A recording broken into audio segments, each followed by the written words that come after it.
সুপ্রিয় দর্শক, next gen শোতে আপনাদের সকলকেই স্বাগতম। আমি আপনাদের হোস্ট ফারহান ইন্তিশের খালেদ। এই শোয়ের মাধ্যমে আমরা চেষ্টা করি আপনাদের কাছে কিছু নতুন মুখ নিয়ে আসার, যাদের স্টোরি কিংবা ইন্সপিরেশন আপনারা হয়তো নিজেদের লাইফে কোনো না কোনোভাবে ইনকর্পোরেট করতে পারবেন এবং তারা যেহেতু ইন্সপিরেশন, তারা আপনাদেরকে ইন্সপায়ার করতে পারবে। আমার সাথে স্টুডিওতে উপস্থিত আছেন হুমায়রা স্নিগ্ধা। তিনি একজন খুবই এস্টাবলিশড অ্যাক্ট্রেস, তিনি একজন ফটোগ্রাফার, তিনি একজন মডেল এবং মোস্ট ইম্পর্টেন্টলি তিনি একজন ইন্ডিপেন্ডেন্ট ফিল্ম মেকার। আপু, আপনাকে অসংখ্য ধন্যবাদ আমাদের সাথে থাকার জন্য। আপনি কেমন আছেন? ভালো আছি, থ্যাংক ইউ সো মাচ এত সুন্দর করে আমার ইন্টারাকশন দেওয়ার জন্য। আপনি যখন বলছিলেন তখন আমার মনে হচ্ছিল ও ওয়াও, আচ্ছা আসলে কি এত কিছু করি, ভালো লাগছিল শুনে, ধন্যবাদ। আমি চিন্তা করছিলাম আপনার সিভি ঠিক কতটা মোটা, কারণ আপনি যে পরিমাণ কাজ করছেন এবং অবশ্যই আমাদের দর্শকদের সাথে আপনি শেয়ার করবেন যে আপনার কাজগুলো কি এবং কোথায় হয়তো আপনার কাজগুলো তারা দেখতে পাবে। তো আপু, আমি যদি শুরু করি আমাদের ইন্টারভিউটা, আমি আপনাকে জিজ্ঞেস করতে চাই, খুব সম্ভবত আপনি অ্যাক্টিং দিয়েই আপনার এই সেক্টরের মধ্যে আপনার ঢোকা হয়েছে। আমি যদি ফিল্ম মেকিং এর কথাই বলি বা এন্টারটেইনমেন্ট মিডিয়ার ক্ষেত্রে যদি আমি বলি, এন্টারটেইনমেন্ট আমাদের যে সেক্টরটা আছে সেই ক্ষেত্রে যদি বলি, আপনি তো অ্যাক্টিং দিয়ে শুরু করেছেন, তো অনুপ্রবেশটা আপনার কিভাবে হয়? বেসিক্যালি আমি পড়াশোনা করেছি জাতীয় কবি কাজী নজরুল ইসলাম ইউনিভার্সিটিতে। আমি ফিল্ম অ্যান্ড মিডিয়া স্টাডিজ ডিপার্টমেন্টে পড়ালেখা করেছি। তো আমার স্টুডেন্ট অবস্থা থেকেই আমার যেহেতু সাবজেক্টটাও এটা ছিল, সো আমার ফিল্ম মেকিং, তারপর অ্যাক্টিং, ফিল্ম রিলেটেড যে কোনো মানে ক্যামেরার পেছনের যে ব্যাপারগুলো, কাজগুলো, এগুলোর প্রতি আমি অনেক ফ্যাসিনেটেড ছিলাম। তো তখন আমি অ্যাক্টিং করা শুরু করি। আমার আমার ইউনিভার্সিটির ক্লাস পরীক্ষাগুলো যেগুলো হতো, ক্লাসে যে আমাদের কিছু শর্ট ফিল্মস বানাতে হতো, তো ওইগুলোতে আমি প্রথমে অ্যাক্টিং করা শুরু করি। আমার বন্ধুদের কিছু কাজে আমি অভিনয় করা শুরু করলাম। তো তখন আমার বেশ ভালো লাগতে লাগলো অভিনয়ের ব্যাপারটা। তারপরে আস্তে আস্তে আমি আমার প্রথম অভিনয়ের কাজ করেছিলাম নূর আলম আতিক ভাইয়ের সঙ্গে। এটা করোনার সময়, লকডাউনের সময় এই শুটটা হয়েছিল। ওইটা ছিল আমার মানে প্রথম আমাকে টিভিতে দেখছি ওই কাজটা। ওটার নাম ছিল পতঙ্গ শিকারী ফুল। আচ্ছা, করোনার সময়? হ্যাঁ। তাহলে তো খুব সম্ভবত অনেক সেফটি প্রোটোকল আপনাদের মেইনটেইন করতে হয়েছিল। হ্যাঁ, মানে গল্পটাই ওরকম ছিল যে করোনার সময়ে কিভাবে মানুষের জীবনযাপন হচ্ছে, একটা গৃহবন্দী টাইমের একটা পরিস্থিতি, ওইটা নিয়েই আমার ওই কাজটা শুরু হয়। আচ্ছা, সো ওখান থেকে আমার অ্যাক্টিংটা শুরু। তারপর থেকে বেশ কিছু ওভিসি, টিভিসি, ওয়েব সিরিজে কাজ করা হয়েছে। আচ্ছা। তো কিছুদিন অভিনয় করার পরে আমার মনে হলো যে আসলে আমি অভিনয় তো এনজয় করি, কিন্তু অভিনয়ের থেকে বেশি আমার কাছে ফ্যাসিনেটিং লাগতো কোন একটা ক্যারেক্টার ক্রিয়েট করা, কোনো একটা গল্প ক্রিয়েট করা। আমি মানে যখন আমি ডিরেকশন দিচ্ছি বা যখন আমি কিছু লিখছি, তখন আমি দেখছি যে আমি একটা ওয়ার্ল্ড ক্রিয়েট করতে পারছি। তো এটা আমার খুবই ফ্যাসিনেটিং লাগতো। আচ্ছা। তারপরে আমি নিজে নিজে কিছু লেখার চেষ্টা করেছি, কিছু শর্ট ফিল্ম বানিয়েছি। তো এইভাবেই আমার আসলে এই জার্নিটা শুরু। আচ্ছা, তো আপনি যখন অ্যাক্টিং শুরু করেন, আপনার ডেবিউর পর আপনি কোন কোন প্রজেক্টে কাজ করেছেন? আমি যখন অ্যাক্টিং শুরু করলাম, তারপরে আমার চরকিতে কিছু ওয়েব ফিল্ম করা হয়েছে, তারপরে কিছু ওয়েব সিরিজেও কাজ করা হয়েছে।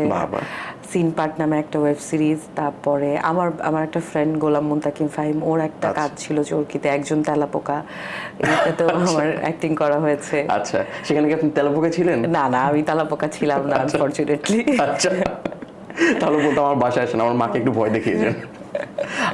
আপনি যেহেতু এতগুলো অ্যাকমপ্লিশমেন্ট অলরেডি অর্জন করেছেন, আমি আপনাকে জিজ্ঞেস করছি, ছোটবেলা থেকে আপনার কি এই প্রফেশনে ঢোকার ইচ্ছা ছিল নাকি যে I would become an actress or film making? ছোটবেলা আমরা হয়তো অতটা গভীরভাবে ভাবতে পারতাম না, but did you always want to be an actress? মানে ছোটবেলা বলতে একদম পিচ্চি বেলাতে তো আমি ওই যখন বলতো এইম ইন লাইফ এসে লেখার জন্য, ডক্টর বানানটা সহজ হতো, এই জন্য আমি ছোটবেলায় লিখতাম আমি ডক্টর হতে চাই। আচ্ছা, এবং ওই যে গ্রামে গিয়ে দাতব্য চিকিৎসা এস্টাবলিশ করতে, ফ্রিতে চিকিৎসা করতে চাই এবং বানানটা সহজ, এই জন্য ডক্টর লিখতাম। কিন্তু যখন একটু বুঝলাম, কলেজে উঠলাম, তখন বুঝে গেলাম যে আসলে এটা আমার জায়গা না, এবং দাতব্য চিকিৎসালয় এস্টাবলিশ করা এতটাও ইজি না।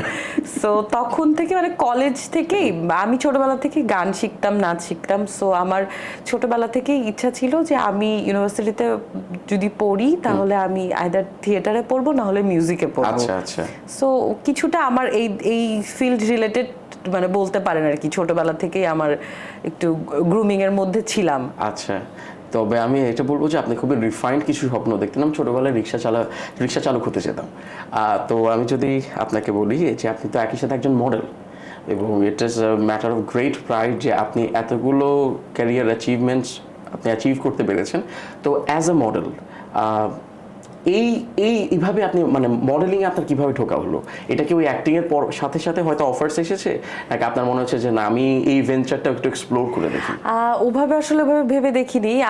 আমার আসলে মোস্টলি কাজ করা হয় এরকম ভাবে যে আমার যে মানুষগুলোকে ভালো লাগে, যে গল্পগুলো ভালো লাগে, যে মানে যে চিন্তাটা ভালো লাগে, তার সাথে আমি যুক্ত হয়ে যেতে চাই। সেটা যে আমাকে যে ফর্মেই, যদি ধরেন আপনাদের এই শোতে আপনি আমাকে কখনো যদি বলেন যে আপু আমাদেরকে হেল্প করেন ক্যামেরার পিছনে, সো আমি ওইটাতেও আই মিন, সো আমার বেসিক্যালি মানুষের ওই আইডিয়াটা আমাকে বেশি ইন্সপায়ার করে। তো আমি মডেলিং করি বলতে আমি খুঁত নামে একটা হচ্ছে ফ্যাশন ব্র্যান্ড আছে, ওনাদের সাথে আমার কাজ করা হয়। তো আমার ওদের কাজের আইডিয়াটা, ওদের প্রোডাক্ট এবং দ্য ওয়ে যেভাবে ওরা শাড়িকে প্রেজেন্ট করে, সো আমার ওইটা খুবই বিউটিফুল লাগছে। তো ওনাদের সাথে আমার সামহাও কাজ করা শুরু হয়, তারপর থেকে আমি ওনাদের সাথে কাজ করাটা কন্টিনিউ করি। আচ্ছা, সো ওখানেই আবার হচ্ছে আমি এখন যেটা রিসেন্টলি যেটা হচ্ছে, আমি ওনাদের সাথে ফটোগ্রাফার হিসেবেও আছি। আমি বেশ কয়েকটা ছবি ওনাদের জন্য।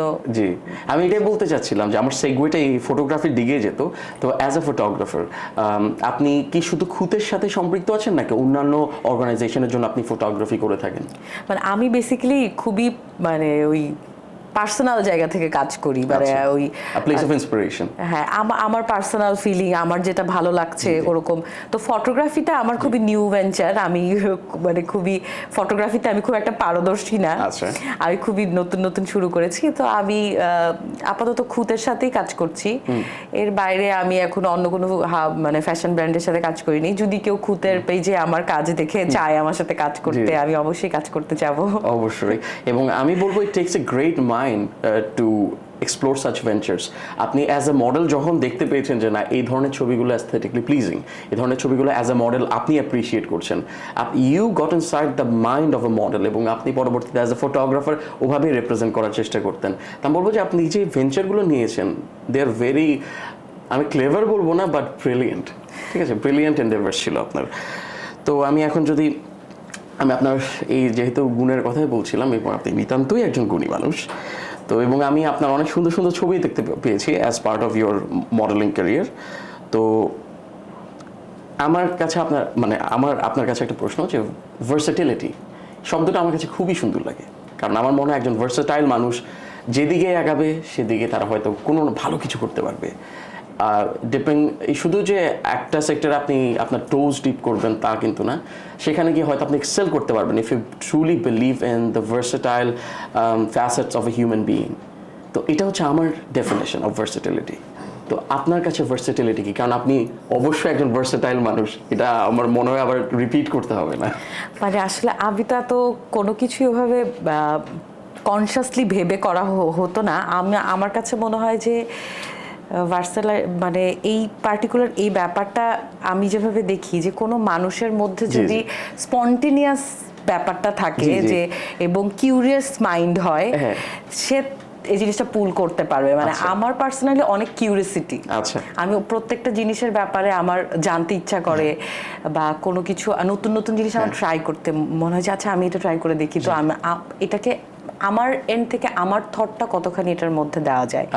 সো আমার এই নতুন নতুন জিনিস শেখার ইচ্ছা এবং বিভিন্ন জিনিস ট্রাই করার যে ব্যাপারটা, আমার কাছে মনে হয় যে এখান থেকেই হয়তো আই ডোন্ট নো, মেবি এখান থেকে। এবং আর সবচেয়ে আমাকে কেউ যখন এটা প্রশ্ন করে তখন আমি খুবই মানে কনফিউজড হয়ে যাই যে কি উত্তর দিব। কারণ আসলে আমি এত কিছু, আপনি যখন বলছিলেন তখন আমার হচ্ছে আসলে অনেক কিছু তো করা হচ্ছে, তার মানে কিন্তু নিজে যখন ভাবতে থাকি তখন কিছুই তো করতেছি না, কি হচ্ছে জীবনে। আসলে আপনার কাছে এটা এতটা সেকেন্ড নেচার হয়ে গেছে যে আমি তো এই কাজটা করব, আপনি কাজ করতে করতে ভাবছেন যে আমি কি করছি, হয়তো এমন একটা মেন্টালিটি চলে আসছে আপনার।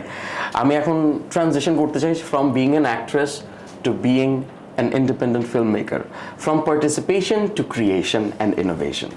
তো ফিল্ম মেকিংয়ে আপনার অনুপ্রবেশটা কীভাবে ঘটে?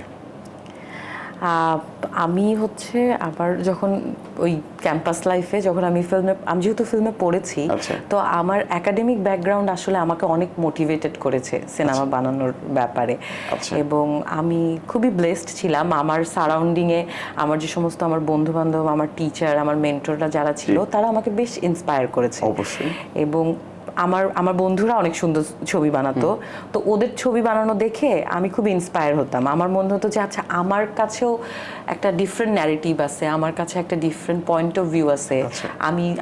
আমি একটা ঘটনাকে যেভাবে দেখছি, আমি চাই যে এই ঘটনাটা আরো 10 জন মানুষ আমার মতো করেই দেখুক। অবশ্যই।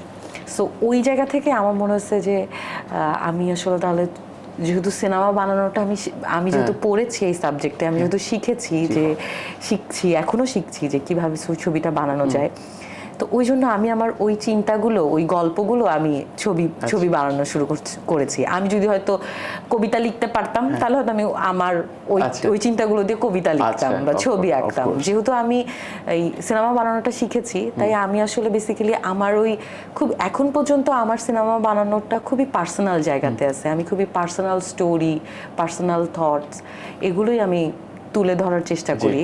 সো ওখান থেকেই আর কি, যে আমি যখন আমার আশেপাশের বন্ধুদেরকে দেখতাম যে ওরা এরকম সুন্দর ছবি বানাচ্ছে, আমার টিচাররা আমাদেরকে অনেক মোটিভেটেড করেছে। সো ওখান থেকে আমার একবার এরকম হলো যে আমরা এটাও করোনার সময়ই শুরু, আমার ফিল্ম মেকিং ক্যারিয়ারও করোনার টাইমেই শুরু হয়েছে। আমরা একবার হচ্ছে ঈদের জন্য আমরা একটা সিরিজ বানালাম, 7 দুগুণে 14। ওখানে 14 জন নতুন নির্মাতা, 14টা নতুন শর্ট ফিল্মের নিয়ে তারা হচ্ছে দীপ্ত টিভিতে আমাদের ওই কাজটা টেলিকাস্ট হয়েছিল। তো ওখানে অল অফ এ সাডেন আমার মনে হলো আমি আমার টিচারকে, আমি আমার বাকি টিমমেটদেরকে অ্যাপ্রোচ করলাম আমার একটা গল্প নিয়ে, অ্যান্ড সবার গল্পটা ভালো লাগলো, সবাই আমাকে খুবই এনকারেজ করলো এবং বললো যে ঠিক আছে, লেটস মেক ইট, সবার পছন্দ হলো। তো ওখান থেকেই শুরু হয়ে গেল ছবি বানানো। তো ওইটা মজা, আমার একবার ডিরেকশন যখন দিলাম, একবার যখন একটা ক্যারেক্টার লিখে ফেললাম, তখন তারপর থেকে জিনিসটা একটা মানে মনে হলো না, আমি মনে হয় আসলে এটাই করতে চাই। আপনি তো মানে your speaking like a true creative. আমি আপনার যেভাবে কথাগুলো বলছিলেন, আমি কিন্তু মানে ফ্রম ওয়ার্ড টু ওয়ার্ড আমি অবজার্ভ করছিলাম, এবং আপনি যে মানে ক্যারেক্টারগুলো ক্রিয়েট করছেন কিংবা আপনার যে বডি অফ ওয়ার্ক আছে, তো সেটা কিন্তু আপনার ইন্সপিরেশন থেকে যে আসছে, এটা আপনার চয়েস অফ ওয়ার্ডস এবং যেভাবে করে আপনি নিজেকে এক্সপ্রেস করছেন খুব সহজেই বোঝা যায়। তো আমার সেকেন্ড কোয়েশ্চেনটা এমনই হতো যে life imitates art and art imitates life. তো আপনি যে ক্যারেক্টারগুলো তৈরি করেন, ইনোভেট করেন, এবং আপনার যে ফিল্ম মেকিং প্রসেসটা আছে, যে আপনি কনসেপ্ট কিংবা সিনপসিস আপনি যেটা খাড়া করেন, তো সেটা কি আপনার লাইফ থেকে ইন্সপায়ার্ড হওয়া, কিংবা হয়তো কোনো ধরনের একটা অবজারভেশন, যে কোনো কিছু দেখে আপনার হয়তো মনে হলো যে না, আমি এই স্টোরিটাকে বেস করে একটা ন্যারেটিভ খাড়া করাতে চাই, একটা দাঁড় করাতে চাই, এবং এখান থেকে আমি এই স্টোরিটাকে আমি এই জনগণের কাছে তুলে ধরতে চাই, এমনই কি হয়? আমার যেটা হয় moral like it's a feeling. আমার কোনো একটা ঘটনা, হ্যাঁ অবশ্যই হচ্ছে ছবি, ফিল্ম, আর্ট, যেটাই বলি না কেন, এটা তো আসলে আমাদের অনুভূতিগুলোকেই প্রেজেন্ট করে। মানে একটা গান শুনে আমাদের কোনো ফিলিং ক্রিয়েট হয়, রাগ, অভিমান, কান্না। কোন একটা ছবি দেখে, কোনো একটা মানে আমরা যখন একটা সিনেমা দেখছি, এগুলো আমাদেরকে এই ধরনের একটা ফিলিং এর জার্নি করায়। সো বেসিক্যালি আমারও ওইরকমই হয় যে কোনো একটা কিছু হয়তো আমি নোটিস করেছি আমার জীবনে, বা ধরেন আপনার সাথে গল্প করতে গিয়ে আপনার কাছ থেকে কোনো কিছু আমার কাছে ইন্টারেস্টিং মনে হয়েছে, তো সেই ঘটনা থেকে আমার কল্পনার থেকে কোনো কিছু অ্যাড করে সেই জিনিসটাকেই আস্তে আস্তে বুনতে একটা বড় অনুভূতির যখন আমি দেখি যে হ্যাঁ, এই ফিলিংটাই আসলে আমার হচ্ছিল যখন আমি গল্পটা অন্য কারো মুখে শুনেছি, সেই ফিলিংটাই ট্রান্সফার করতে চাই যে স্ক্রিনে, যাতে আরো 10 জন মানুষের ওই সেম অনুভূতিটাই হয়। আচ্ছা, আমাকে নিয়ে একটা সিনেমা বানান, মানুষ কাঁদবে, ঠিক আছে, ভিতর থেকে যা বের হবে মানুষ কাল কাঁদতেই থাকবে। ঠিক আছে, তাহলে আপনার গল্পটা শুনতে হবে। অবশ্যই আমি ইচ্ছা করেই কাঁদবো, যেটা হয় না সেটাও বলবো। তো আমি যদি আপনাকে এখন জিজ্ঞেস করি যে জীবনে তো আপনি অনেক কিছুই অর্জন করতে পেরেছেন, তো এবং আপনি অনেক মানুষের কাছে ইউর অ্যান ইন্সপিরেশন, যদি আরো ন্যারো ডাউন করে আমি বলতে পারি যে আপনার যে ইউনিভার্সিটি, যে ইনস্টিটিউশন, হয়তো আপনার জুনিয়র যারা আছে, রানিং স্টুডেন্টস যারা আছে, তারাই তো আপনাকে একজন ইন্সপিরেশন হিসেবে দেখে যে আপু এটা করতে পেরেছে, আমাদের জন্য একটা ব্লুপ্রিন্ট তৈরি করে দিয়েছে। যারা ধরেন যারা ইয়াং ফিমেল স্টুডেন্টস আছে, এখানে টোকেনিজমের জন্য বলছি না, বাট ফিমেল রিপ্রেজেন্টেশন আসলে যতটুকু হওয়ার দরকার ততটুকু কিন্তু আমরা দেখতে পাই না। তো সেই ক্ষেত্রে কিন্তু আপনি খুব ভালো একটা নজির তৈরি করে দিয়েছেন আপনার জুনিয়রদের জন্য, যারা আপনাকে হয়তো একটা ইন্সপিরেশন হিসেবে দেখছে। তাদের কাছে আপনি ইন্সপিরেশন। আপনার কি এমন কেউ আছে যাকে দেখে বা যার কাজ দেখে কিংবা যার কোনো ধরনের এক্সপার্টিজ থেকে আপনি ইন্সপায়ার্ড ফিল করেন? হ্যাঁ, অনেক মানুষ আছে জানেন, আমি খুবই দ্রুত ইন্সপায়ার্ড হই এবং আমাকে সবকিছু ইন্সপায়ার করে। মানে শুধু মানুষ ইন্সপায়ার করে এরকম না, কোনো একটা পাখি, কোনো একটা গাছ, এমনও হয় যে সুন্দর একদম রৌদ্র উজ্জ্বল দিন, সেই দিনটাও আমাকে ইন্সপায়ার করে। আমি খুবই মানে পজিটিভিটিতে বিলিভ করি এবং আমার খুবই ভালো লাগে। আমি মানুষের কাছ থেকে পজিটিভিটিটাই খুঁজি, সো সামহাও আমি পজিটিভিটিটা পেয়ে যাই এবং আমি খুবই ব্লেসড। আমার সারাউন্ডিং এ বেশ কিছু ইন্সপায়ার করার মতো, পজিটিভ এনার্জি দেওয়ার মতো মানুষ আছে। সো হ্যাঁ, মানে আমি যদি স্পেসিফিকলি মেনশন করে বলি, আমার বাবা আমাকে খুব ইন্সপায়ার করে, আমার বাবা আমাকে খুবই সাপোর্ট করে। মানে আমি তো বড় হয়েছি মফস্বলে, তো একটা মফস্বল থেকে আমি ফিল্ম মেকিং করছি, অভিনয় করছি। আমার সারাউন্ডিংয়ে আমার এলাকাতে কেউ হচ্ছে ফিল্ম মেকিং এর সাথে রিলেটেড না, ইভেন আমার বংশেও কেউ ফিল্ম মেকিং এর সাথে রিলেটেড না। সো সেখান থেকে এরকম নতুন একটা কিছু যখন আমি ট্রাই করতে চাইছি, আমার ফ্যামিলি, আমার বাবা, আমার ভাই, এরা আমাকে প্রচুর সাপোর্ট করেছে এবং ওনারা আমাকে সাপোর্ট করছে জন্যই, আমার বাবা আমাকে ফিল্মে ভর্তি করিয়েছে, পড়িয়েছে জন্যই আমার মনে হয় যে আমি এটা এখন পর্যন্ত এটা পুল করতে পারছি। মানে একটা সাপোর্ট সিস্টেমের আসলে দরকার পড়ে জীবনে। আপনার ফাউন্ডেশনটা স্ট্রং ছিল, ফ্যামিলি সাপোর্ট ছিল, এবং আপনি যেভাবে বলেছেন যে শুধুমাত্র মানুষের মধ্যে লিমিটেড থাকবেন ইন্সপিরেশন, একটা দিন আপনাকে ইন্সপায়ার করতে পারে, একটা পাখি আপনাকে ইন্সপায়ার করতে পারে, আমাকে বিড়াল ইন্সপায়ার করে। হ্যাঁ, তো সেক্ষেত্রে আমি বলতে পারি যে ইন্সপিরেশন সব দিক থেকে আসতে পারে। খুবই সুন্দর লাগলো আপনার কথাটা, বিশেষ করে আপনি আপনার আব্বুর কথা বলছেন। আসলে এই সাপোর্টটা যদি না থাকতো হয়তো আপনার পথ চলাটা আর একটু ডিফিকাল্ট হতে পারত। অবশ্যই আমার কাছে বোধ হয় যে যখন কোনো ছেলে মেয়ে, মানে সন্তান যারা, বাবা মা বা সন্তান যারা আছে, তারা যখন নতুন কিছু করতে চায়, সেই সময় যদি ফ্যামিলির সাপোর্ট না থাকে, তখন না এমনিতেই তো মানে এই জায়গায় মানে কোনো একটা কিছু অ্যাচিভ করা, কোনো কাজ করা, it's a hard work. Of course. তো সেখানে যদি ফ্যামিলির সাথে একটা ক্ল্যাশ থাকে, সেই হার্ড ওয়ার্কটা আরো কঠিন, আরো ভারী লাগতে থাকে। একদম আই কমপ্লিটলি এগ্রি। আচ্ছা, এখন আমি আপনাকে একটা কোয়েশ্চেন করতে চাই। আমাদের যে প্রিন্সিপাল হোস্ট আছে ডালিয়া ডানা, সে হচ্ছে আপনার জন্য একটা কোয়েশ্চেন রেখেছে, আমি এটা পড়েই শোনাই আপনাকে। সে বলেছে, একজন অভিনেত্রী যখন ফিল্ম ডিরেক্টর, হার ওয়ার্ডস, নিজের ডিরেক্টরের কোনো ফিল্মে আপনার নিজের অভিনয় দেখতে পাবো কিনা আমরা ভবিষ্যতে? আমার তো খুব ইচ্ছা আছে যে আমি নিজের ছবিতে নিজে অভিনয় করব, কিন্তু এখন পর্যন্ত মানে কোনো গল্পে আমি নিজেকে এখনো ভাবতে পারিনি, কারণ আমার মনে হয় যে অভিনয় এবং ডিরেকশন একই সাথে করাটা খুবই একটা ডিফিকাল্ট জব হতে পারে। তো এর জন্য আমার মনে হয় আমার আরো নিজেকে রেডি করা প্রয়োজন, আরো এক্সপেরিয়েন্স গ্যাদার করা প্রয়োজন। সো আমার ইচ্ছা আছে যে আমি নিজের ছবিতে অভিনয় করতে চাই। একটা আইডিয়া দাঁড় করানো, দ্য ভার্সাটিলিটি অফ এ ওম্যান, যে এই চরিত্রের দিক দিয়ে মানে এইভাবে একটা ক্যারেক্টার ক্রিয়েট করলেন যে একজন ইন্ডিভিজুয়াল ওম্যান, সে হচ্ছে সবকিছু সব দিকে হচ্ছে আপনার ম্যানেজ করছে, সে ফ্যামিলি ম্যানেজ করছে, সে হচ্ছে ক্যারিয়ার ম্যানেজ করছে, সে সব কিছু ম্যানেজ করছে। তো এমন একটা স্টোরি, যেহেতু like it could be inspired from your life, তো সেভাবে করে কোনো কিছু ভালো। আপনাকে ধন্যবাদ একটা ভালো আইডিয়া দেওয়ার জন্য, আমি এটা মাথায় রাখবো। অবশ্যই, থ্যাংক ইউ। এবং আমি ফিল্ম মেকিং এর ক্ষেত্রে জানতে চাই, আপনি তো অবশ্যই আপনি একটা গ্রেট বডি অফ ওয়ার্ক তৈরি করেছেন। এটা কি ইন্টারন্যাশনাল লেভেলে আপনি বিভিন্ন যে ফিল্ম ফেস্টিভ্যালসগুলো হয় সেখানে কি আপনি প্রদর্শন করাতে পেরেছেন? হ্যাঁ, আমি হচ্ছে রিসেন্টলি না, ঠিক 2 বছর আগেই হবে, আমি আমার একটা শর্ট ফিল্ম বানিয়েছিলাম যেটার নাম সন্দেশ। তো ওই ছবিটা আমার হচ্ছে গ্র্যাজুয়েশন ফিল্ম ছিল আমার ইউনিভার্সিটির। সো ওই শর্ট ফিল্মটা বেশ কিছু ইন্টারন্যাশনাল ফেস্টিভ্যালগুলোতে প্রদর্শনী হয়েছে, স্ক্রিনিং হয়েছে। সো ওখান থেকে আমি বেশ ভালো রেসপন্স পেয়েছি এবং বাংলাদেশেরও রিনাউন্ড ফেস্টিভ্যালগুলো, হিল ফিল্ম ফেস্টিভ্যালে দেখানো হয়েছে। আচ্ছা, বাংলাদেশের যে ফিল্ম ফেস্টিভ্যালগুলো হয় সেখানে কি আপনার যে আপনার শর্ট ফিল্মসগুলো আছে বা আপনার যে ইন্ডিপেন্ডেন্ট প্রজেক্টগুলো আছে সেগুলোকে আপনি মাঝে মাঝে আপনি স্ক্রিনিংয়ের জন্য পাঠান? হ্যাঁ, গত বছর যেমন যে বললাম যে 6 হিল ফিল্ম ফেস্টিভ্যাল যেটা ছিল, সেখানে আমার বাংলাদেশে প্রথমবারের মতো প্রিমিয়ার হয়েছিল আমার শর্ট ফিল্মটার সন্দেশের। আচ্ছা। তারপরে এছাড়াও আরো বেশ কিছু অর্গানাইজেশন আছে যারা হচ্ছে স্ক্রিনিং এর বিশেষ স্ক্রিনিং এর আয়োজন করেছিল, সেখানেও আমার ছবিটি দেখানো হয়েছে। আচ্ছা। এবং বেশ কিছু ইন্টারন্যাশনাল ফেস্টিভ্যালগুলোতেও, ব্যাঙ্গালোর ইন্টারন্যাশনাল ফিল্ম ফেস্টিভ্যালে সন্দেশের স্ক্রিনিং হয়েছে। বাহ বাহ, মাশাআল্লাহ।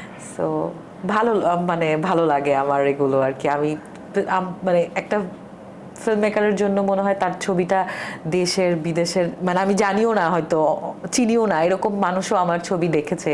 তো এটা যখন আমি ভাবি আমার ভালো লাগে যে আমি তো আসলে ছবিটা এই জন্যই বানিয়েছিলাম যাতে মানুষ এটা দেখতে পারে, ওই অনুভূতিটা মানুষও ফিল করতে পারে। আচ্ছা, এবং আমি বলবো as a nation we take pride in you and your work. আপনি যেভাবে করে রিপ্রেজেন্ট করতে পারছেন, not just female psyche or the female individual, but আপনি অ্যাজ এ নেশন আমাদেরকে যেভাবে রিপ্রেজেন্টেশন করতে পারছেন, এটা ইজ ট্রুলি কমেন্ডেবল। এবং জীবনে তো মাশাআল্লাহ অনেক কিছুই অর্জন করেছেন। না মানে আসলে থ্যাংক ইউ সো মাচ, আপনি এভাবে বলছেন, কিন্তু আমার কাছে মনে হয় যে আমার অর্জন আসলে অনেক অর্জন না, আমি সবে মাত্র শুরু করেছি। আপনারা এভাবে আমাকে ইন্সপায়ার, আপনি বললেন না কি ইন্সপায়ার করে, এই যে আজকের এই শোটা আমাকে ইন্সপায়ার করলো ডেফিনেটলি। এবং আমাকে অনেক বেশি ইন্সপায়ার আমি ফিল করছি যে আচ্ছা আমি যতটুকু কাজ করেছি সেজন্য আজকে আমি আপনার সামনে এই চেয়ারে বসে আপনার সাথে গল্প করতে পারছি। So I will work more যাতে আমি আরো বারবার এখানে আসতে পারি। It is our pleasure to have you actually. এবং আমার প্রশ্ন এটাই ছিল যে সামনে আপনি কি দেখছেন, যে আর কি ভেঞ্চার্স আপনি হয়তো পারসিউ করবেন? সেটা অ্যাক্টিং হতে পারে, সেটা ডিরেকশন হতে পারে, সেটা যে কোনো, হয়তো নতুন কোনো ভেঞ্চার আপনি হাতে নিতে চাচ্ছেন, এমন কিছু আছে? আপাতত নতুন কিছু আর হাতে নিতে চাচ্ছি না। যতগুলো জিনিস একসাথে আমি রান করছি সেগুলোতে আগে প্রপার টাইম দিতে চাচ্ছি। আচ্ছা। মোস্টলি আমার এখন প্ল্যান হচ্ছে ফিল্ম মেকিং এর দিকেই। আমি আরো কিছু short film, feature film, series এগুলোর আইডিয়া ডেভেলপ করছি। সো এগুলো এগুলো নিয়েই ভাবছি, দেখি এগুলো কোন দিকে নেওয়া যায়, আরো নতুন কাজ করে সবাইকে দেখাতে চাই। আচ্ছা, থ্যাংক ইউ সো মাচ। আমার শেষ রিকোয়েস্ট আপনার কাছে, যদি আমাদের দর্শকদের উদ্দেশ্য করে বলতেন আপনার নতুন কি প্রজেক্টস আসতে পারে এবং আপনার যে এক্সিস্টিং প্রজেক্টসগুলো আছে সেগুলো তারা কোথায় চেক আউট করতে পারবে? সো বেসিকলি আমি যদি বলি, আমার শর্ট ফিল্ম একটা হচ্ছে শুক্রবার আর একটা সন্দেশটা এখন পর্যন্ত আমি কোনো ওটিটি প্ল্যাটফর্ম বা অনলাইনে কোথাও আমি আপলোড করিনি। এর জন্য আপনাদের অপেক্ষা করতে হবে। এরপরে আবার যদি বাংলাদেশে কখনো কোথাও স্ক্রিনিং হয় অবশ্যই আমি জানাবো। আর হচ্ছে শুক্রবারটা হচ্ছে বায়োস্কোপ লাইভ নামে একটা হচ্ছে প্ল্যাটফর্মে, ওখানে আমরা দেখতে পাবো। আর এছাড়া চরকিতে আমার অভিনীত কিছু কাজ আছে, একজন তেলাপোকা, সিন পার্ট, গ্যারাকল, তো এগুলো আপনারা দেখতে পারবেন। এবং টিভিসি ওভিসিতেও আমি মাঝে মধ্যে পপ আপ করবো। আচ্ছা। এই তো। আর ভবিষ্যৎ পরিকল্পনা এখন বলতে চাচ্ছি না, আমি দেখি রেডি করি। আমি আশা করি আবার আপনাদের সাথে যখন দেখা হবে তখন নতুন কাজ নিয়ে কথা বলবো, এবং ইন ডিউ টাইম আমরা আরো নতুন কিছু আপনার থেকে দেখতে পাবো এবং পাবো অ্যাজ বডিজ অফ ওয়ার্ক। আপু, আপনাকে অসংখ্য ধন্যবাদ আমাদের সাথে থাকার জন্য এবং এতটা ইন্সপায়ারিং কিছু অ্যাসপেক্টস আমাদের সাথে শেয়ার করার জন্য। উই আর ট্রুলি ইন্ডারেক্ট। থ্যাংক ইউ সো মাচ, এবং আপনাকে অসংখ্য ধন্যবাদ। আপনি যত সুন্দর করে আমাকে ইন্ট্রোডিউস করেছেন এবং আপনার এই কাইন্ড ওয়ার্ডস আসলেই আমাকে খুব ইন্সপায়ার করলো। Thank you so much. Thank you, it is my pleasure. Thank you. সুপ্রিয় দর্শক, আপনাদের কেমন লেগেছে জানি না, আমার খুবই ভালো লেগেছে। খুবই ইন্সপায়ারিং একজন মানুষের সাথে এতক্ষণ কথা বললাম। আপনাদের জন্য যদি এই এপিসোডটা ভালো লেগে থাকে, of course check out her work. এবং তাছাড়াও আমাদের শো যদি আপনাদের ভালো লেগে থাকে, অবশ্যই ফেসবুক এবং ইউটিউবে আমাদের পেজ নেক্সট জেনে যাবেন এবং সেখানে গিয়ে লাইক এবং সাবস্ক্রাইব করবেন রেসপেক্টিভলি, এবং কমেন্ট করে জানাবেন ঠিক কেমন ইন্সপায়ারিং গল্প আপনারা দেখতে চান, কেমন মানুষদেরকে আপনারা আমাদের প্ল্যাটফর্মে আনাতে চান, এবং আপনাদের যদি কোনো রেকমেন্ডেশন থাকে তা আমাদের অবশ্যই জানাবেন। ইনশাল্লাহ আবার দেখা হবে। Stay tuned.